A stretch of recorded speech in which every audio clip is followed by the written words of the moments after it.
Les cadeaux des rois mages. Il y a bien longtemps de cela, vivaient en Orient 3 rois. Comme ils savaient lire dans le ciel et comprendre la langue des étoiles, on les appelait les rois mages.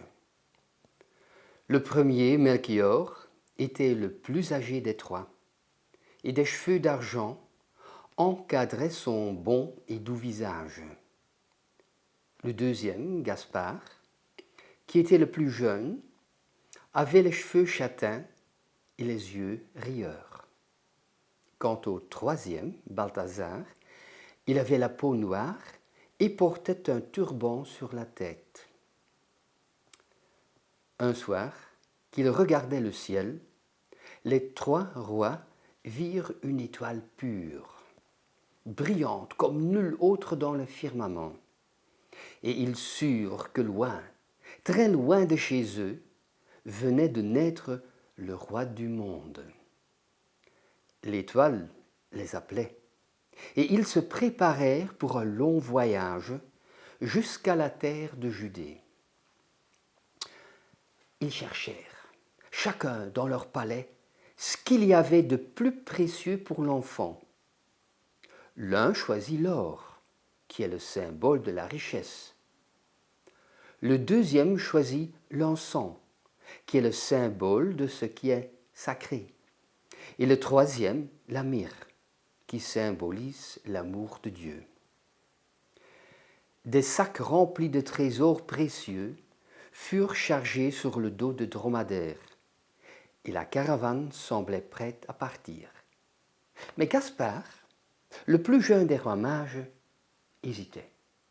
Quelque chose semblait le retenir. Mais quoi? Gaspard réfléchissait, assis, la tête dans les genoux, et les 2 autres mages s'impatientaient. Quand soudain, Gaspard retrouva le sourire. Il courut dans son palais, jusque dans la plus haute chambre, où il n'était plus entré depuis qu'il était enfant. Il ouvrit des malles, des coffres, et ressortit au bout d'un moment du palais, satisfait. Dans sa main, il tenait un objet qui brillait dans le soleil. Piqués par la curiosité, Melchior et Balthazar voulaient voir ce cadeau extraordinaire.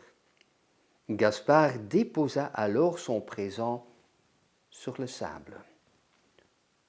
C'était un jouet, un petit chien en métal, peint en blanc et tacheté de noir. Mais la peinture s'était écaillée à certains endroits, si bien que le jouet en fer blanc brillait au soleil comme de l'argent pur. Le plus jeune des rois fit tourner une clé sur le côté du petit chien et le jouet s'anima. Le petit chien bondissait en l'air, très haut, et exécutait des sauts périlleux. Il en fit un, et encore un autre, et puis retomba sur le côté avec un drôle de sourire. Un jeune garçon, le fils d'un chamelier, éclata de rire et battit des mains. « Bravo, oui, bravo !» Mais les 2 autres rois mages, eux, ne riaient pas du tout. « As-tu donc perdu la raison ?» s'écria Melchior.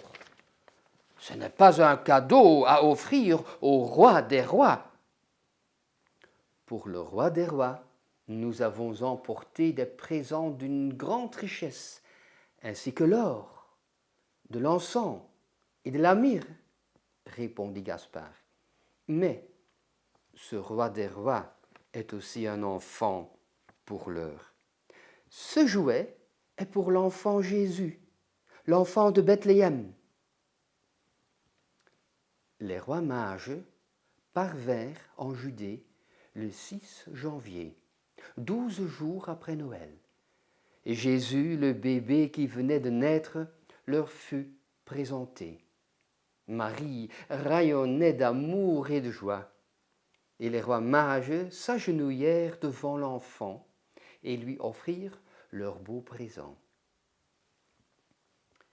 On raconte que, depuis ce jour, ce sont les rois mages qui déposent les jouets dans les souliers des enfants en Espagne, le 6 janvier.